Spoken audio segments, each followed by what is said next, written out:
तो जो total possible outcomes हैं वो क्या बनेंगे, 1 1 1 2 1 3 1 4 1 5 1 6। तो पहली डाई में 1 आया, पहली डाई में 1 आया तो दूसरी डाई में क्या आ सकता है, 1 भी आ सकता है, 2 भी आ सकता है, 3 भी आ सकता है, 4 भी आ सकता है, प्लस 6 भी आएगा। तो डॉट डॉट गिवन है, 1 3 भी इसमें है, 1 4 भी, 1 5 भी, 7। अगर पहली डाई में 2 आया तो दूसरी डाई सर में क्या आ आपकी सकता है, वीडियो 1 भी आ पॉज हो सकता है, रही है। 2 भी आ सकता है, 3 भी, 4 भी, 5 भी और 6 भी। ठीक है, ऐसी अगर पहली डाई में 3 आया तो दूसरी डाई में 1 भी, 2 भी, 3 भी, 4 भी, 5 भी, 6 भी। तो पहली डाई में हम फिक्स कर लेते हैं पहले 1, फिर दूसरी डाई में देख लेते हैं 1 भी, 2 भी, 3 भी, 4 भी, 5 भी, 6, ऐसी। ठीक है, तो ये टोटल पॉसिबल आउटकम आ गए हमारे 36। अब पहले तो ये एग्जांपल ही सर कंप्लीट कर हमने लेते ये हैं। क्वेश्चन में दिखाना है। दिखा दोगे बहुत बढ़िया, कई बच्चों को समझ नहीं आता तो देख के आंसर लिख देते। देखो जैसे कि इसके मेरे पास दो चांसेस हैं इसको करने के। जैसे इसने मेरे को बोला what is the probability that sum of the two number is 8। ये एग्जांपल 13 कर लेते हैं हम पहले। एग्जांपल 13 में क्या करता है कि सम 8 आ जाए। अब सम 8 देखो कौन से, टोटल तो 36 केस हो गए, इसमें से कौन से दो दो मतलब केसेस है जिसका सम करके 8 आ रहा है। तो पहली बात तो इसमें ढूंढ लो। एक तो मैं ऐसे करता हूँ, जैसे मान लो पहली टाइम में 1 आया तो दूसरी टाइम में कितना आना चाहिए सम 8 आने के लिए, 7। 7 तो होता ही नहीं। फिर अगर 2 की बात करें, 2 के साथ 6 आएगा तभी 8 आएगा सम, इनका सम 8। अगर 3 आएगा तो उसके बाद 5। इसको मैं एक एक इसमें एक एक बढ़ा रहा हूँ पहली पोजीशन पे। फिर 4 आया तो 4 के साथ 4, 5 के साथ 3, 6 के साथ 2। फिर टोटल हमारे केस हो गए 1 2 3 4 5। टोटल 5 केस है जिसके अंदर आप इसमें ढूंढोगे तो 5 केस ये वाले मिलेंगे आपको। ठीक है, favourable cases of sum 8, favourable cases of sum 8 are, ये हो गए फेवरेबल केसेस। तो प्रोबेबिलिटी ऑफ गेटिंग सम 8 वो कितना आ जाएगा, 1 2 3 4 5, 5/36। फॉर्मूला लिख देना भाई, favourable number of cases upon total number of cases.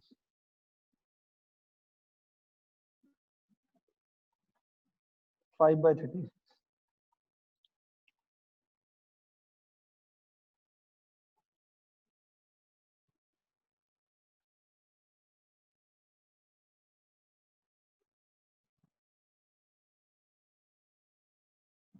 ठीक है, ये तो होगा सम 8 के लिए। सम 13 का बताना, सम 13 का कितना आएगा प्रोबेबिलिटी। सम 13 टोटल केस में देखो कि सम 13 कितने केसों में आएगा। सर 2, कौन कौन से, 6 5 5 6। 13 13 6 5 और 5 6। Very good. 6 और 5 नहीं कितना नहीं होता नहीं है, नहीं नहीं, हाँ 11। सर आएगा ही नहीं होएगा सर, क्योंकि 6 सर प्लस आएगा ही 6 नहीं। 12 होता ना। हाँ सर आएगा ही नहीं। हाँ एकदम सही। 13 सम आएगा ही नहीं क्योंकि मैक्सिमम भी अगर दोनों सर 0 आ जाएगा डाइस बस आंसर। दोनों डाइस भी 6 6 आए, दोनों डाइस में मैक्सिमम नंबर भी आ जाए तो भी हमारा क्या होगा, 0/36 0 आ जाएगा। क्योंकि एक भी केस ऐसा नहीं है 36 में जो कि सम 13 दे दे, क्योंकि मैक्सिमम ही सम इसके अंदर 12 आता है। ठीक है, लेस देन और इक्वल टू 12 सम आए, ये हमारा आया फर्स्ट पार्ट, ये आया हमारे सर पास second 36/36। Probability sum less than और इक्वल टू 12। अब जितने भी केसेस हैं, जितने भी ये केसेस हैं, सम लेस देन और इक्वल टू 12, तो सब में सारे 36 के 36 केसेस में, 36 के 36 केसेस में सम, तो इन सारे केसेस में 36 के 36 केसेस में तुम सम देखोगे तो हमेशा ही सम 12 या 12 से कम ही आ रहा है, तो 36 केस टोटल केस फेवर कर रहे हैं। 36 अपॉन 36 1 आ गया।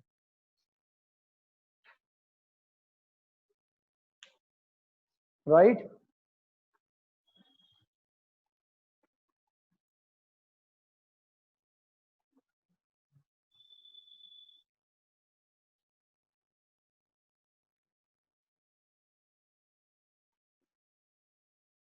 तो ये 2 डाइस वाला कॉन्सेप्ट समझ में आ गया।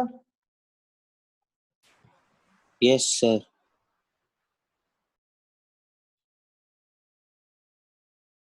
अब 2 डाइस वाला कॉन्सेप्ट अगर समझ में आ गया है, तो जो ये फिलिंग द ब्लैंक्स था, ये हमारा 22, ये खुद फिल करना है आपने कि व्हेन 2 डाई, अगर 2 डाइस थ्रो करते हैं एट ए टाइम, सम 3 आने की प्रोबेबिलिटी कितनी होगी, सम 4 आने की, 5 आने की, ये पूरा अपना आपने टेबल खुद फिल करना है। ठीक है, कर लोगे। 22 क्वेश्चन में क्या कह रहा है, 13 एग्जाम्पल के अंदर जो एक्सपेरिमेंट है, 13 एग्जाम्पल के अंदर जो एक्सपेरिमेंट है, वही आपने एक्सपेरिमेंट के अलोंग आपने ये लिखना है कि हाँ भाई सम 3 आने की प्रोबेबिलिटी क्या है, सम 4 आने की प्रोबेबिलिटी क्या है। सर दिखाना भी है, सीधा लिखते जाए। दिखा दोगे तो बहुत बढ़िया। वैसे दिखाने की जो ज्यादा जरूरत नहीं है, आप ऐसे लिख दो।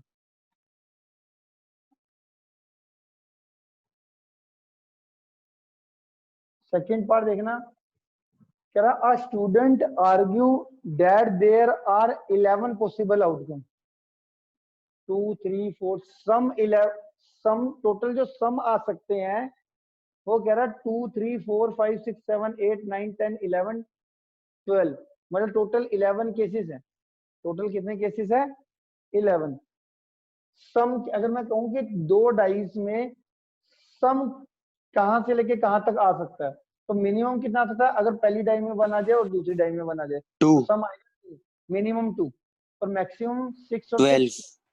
तो 2 से लेके 12 तक सम आ सकता है। तो क्वेश्चन, एक बच्चा आर्ग्यू करता है, मान लो टीचर से आप बात करता है, अपने दोस्त से बात करता है, वो कहता है सम कितना निकालना है, 3 की प्रोबेबिलिटी, तो सम 3 को, सम 3 ये रहा, 3 टोटल है हमारे पास कितने, 11 केस, 2 से लेके 12 कितने हो गए, सॉरी 10 हो गए, 1 और 2 को हटा, ओ सॉरी 11 हो गए, सॉरी टोटल ये कितने केस हो गए, 11। 1 से लेके 12 तक, 12 1 नहीं आ रहा इसमें, तो सिर्फ 11 केस हो गए। तो वो कहता है कि हमारा 1/11 प्रोबेबिलिटी क्यों नहीं लिया आपने, 1/11 प्रोबेबिलिटी क्यों नहीं ली। सम 3 की, मान लो ये क्वेश्चन कह रहा है ना यहाँ पे, सर इसको 1/11 तो तब लेते ना अगर नंबर ऑफ फेवरेबल नोट आता। नंबर ऑफ, प्रोबेबिलिटी का फॉर्मूला ये होता है ना, नंबर ऑफ फेवरेबल आउटकम्स, तो इतने या फिर 11, तो तो फिर ये 11/11 इन्होंने होता। 11 बाई सर 11 क्योंकि ये यार, इक्वल लाइकली टर्म्स नहीं है। हाँ ये कह सकते हो, ये इक्वली लाइकली आउटकम्स नहीं है। तो वो 3 का जो 3 के सम को फेवर कर रहे हैं, सेम 4 के सम को फेवर कर रहे हैं क्या, अलग अलग है ना। 2 को कितने केस फेवर कर रहे हैं, सिर्फ एक केस। 3 को कितने केस फेवर कर रहे हैं, 2 केस। तो ये जो सम है ना, सम जो टोटल पॉसिबल आउटकम इन्हें बताया रखा है, 2 3 4 5 6 11 9 10 11 12 तक, हर एक केस को अलग नंबर ऑफ केसेस फेवर कर रहे हैं, मतलब ये सारे इक्वली लाइकली नहीं है। अगर इक्वली लाइकली होते तो हम ये लिख सकते, बट इक्वली सर लाइकली सबके नहीं है। आउटकम्स अलग अलग हैं हर हाँ, नंबर के। फेवरेबल केसेस जो इन सम को फेवर कर रहे हैं वो सारे अलग अलग हैं, इसीलिए हम ये नहीं कर सकते। राइट, सर आंसर में क्या लिखेंगे? यही लिख लेना कि इक्वली लाइकली नहीं है। These 11 possible outcome are not equally likely, therefore we cannot assign a probability 1/11.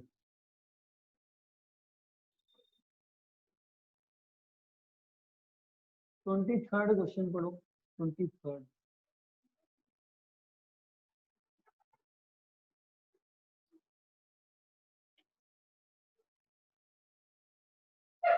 दिखाई दे रहा है साफ? जी सर।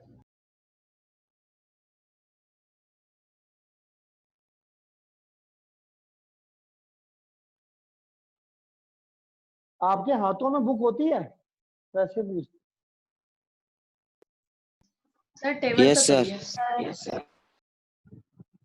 हाथों में बुक रखा करो। मान लो इधर थोड़ा सा क्लियर नहीं भी दिखाई दे रहा तो आप अपने हाथों में एक बुक लेके रखा करो, सच दैट कि आप अपनी बुक से पढ़ोगे तो ज्यादा क्लियर होगा। यहाँ पे फिर समझ में, यहाँ पे भी समझ में आना शुरू हो जाएगा अगर क्लियर नहीं दिख रहा होगा तो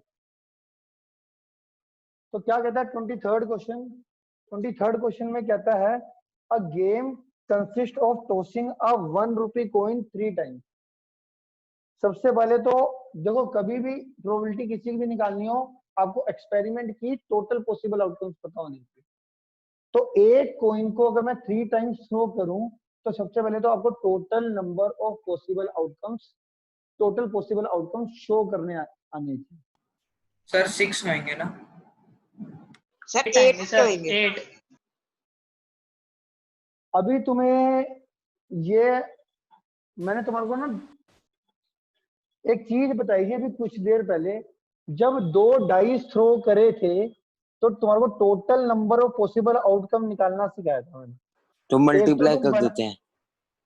मल्टीप्लाई करते हैं ना, इसके कितने केस 6, इसके कितने केस 6, मल्टीप्लाई करा 36 केस आ गए। अब एक कोइन है उसको मैंने 3 बार उछालना है तो तो इसके 2 कितने इंटू केस 2 होंगे इंटू टोटल? 2 एकदम सही, 8। 8। तो total number of possible outcomes क्या हो जाएंगे? 8। सर जो हम मैन्युअली निकालते हैं वैसे एक बार बताना कैसे होंगे? 8। हाँ सारे बता रहा हूँ। तो पहले तो आपको मैंने बताया total number of possible outcome कभी भी निकालना हो, मैं तुम्हारे को कहूँ 2 डाइस थ्रो करी एट ए टाइम और साथ में कॉइन भी उछाल दिया तो 2 डाइस 6 और 6 और एक कॉइन साथ में उछाला था तो 2, तो ये 72 हो गए टोटल केस। तो सबसे पहले आपको टोटल नंबर ऑफ केसेस निकालना आना चाहिए। Total number of cases, total number of cases आपने गलती से गलत लिख दिया ना तो टीचर देखेगा ना सीधे ही गलत कर देगा। When a coin tossed thrice, then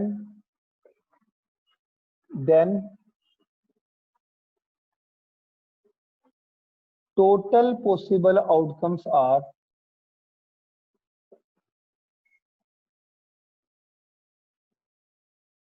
देखो मैंने क्या कर रखा है कि जो 8 केसेस है ना उसको बनाने का ना एक तरीका बना रखा है कि जैसे मान लो अगर हम अभी रैंडमली बनाए ना, जैसे पहले कोइन में भी हेड आ गया, दूसरे में भी हेड, तीसरे में हेड, एक तो ये हो जाएगा। पहले में भी हेड, जब दोबारा उछाला तब भी हेड, तीसरी बार उछाला तब भी हेड, पहले में हेड फिर टेल फिर हेड फिर टेल हेड टेल, ऐसे कर करके आप बनाओगे ना। तो मैं कहता हूँ रैंडमली बनाने की जगह पे मैंने एक ऑर्डर सेट कर रखा है। टोटल कितने केस थे? 2 इंटू 2 इंटू 2, 8 केस है ना टोटल। 8 का हाफ करो 8 का हाफ 4, 4 हेड 4 टेल, 4 का हाफ करो 2 हेड 2 टेल 2 हेड 2 टेल, 2 का हाफ करो 1, 1 head 1 tail 1 head 1 tail 1 head 1 tail 1 head 1 tail. अब ये केस है, देखो टोटल ये 8 केस हो गए। दोबारा समझ लो, पहले टोटल व्हेन जब भी आपको एक कॉइन 3 बार उछालना हो या 3 कॉइन एट ए टाइम उछालना हो, एक कॉइन को 3 बार उछाल के देखना हो या तीनों कॉइन एट ए टाइम उछालने हो, तो टोटल पॉसिबल आउटकम्स आपके पास ये 8 ही है। 8 का हाफ करके पहले 4 हेड 4 टेल, 4 का हाफ करोगे तो 2 हेड 2 टेल 2 हेड 2 टेल, 2 का हाफ करोगे 1 हेड 1 टेल 1 हेड 1 टेल। इस तरीके से आप ये लिख सकते हैं, ठीक है। तो टोटल पॉसिबल आउटकम्स हो गया हमारे पास ये। अब इसमें क्वेश्चन, अब ये तो हमारा एक्सपेरिमेंट समझ में आ गया। अब क्वेश्चन देखो, क्वेश्चन क्या कहता है? कह रहा है कि हनीफ कब जीतेगा? जब सेम रिजल्ट आएगा। और हनीफ लॉस करेगा, इसकी प्रोबेबिलिटी निकालो। सेम, अगर हनीफ कब विन करेगा? जब सेम रिजल्ट आए तीनों में सेम रिजल्ट आने का मतलब क्या 2 है, by 8 तीनों में या तो हेड हेड आ जाए या टेल टेल टेल आ जाए। तो बट इसने क्या है, प्रोबेबिलिटी हनीफ लॉस करेगा, हनीफ लॉस कब करेगा, जब ये सेम केस ना आए। सेम केस ना आने का मतलब 6/8, प्रोबेबिलिटी कितनी आ जाएगी 6/8। तो पहले फॉर्मूला लिख लेना, number of favourable cases upon total number of cases.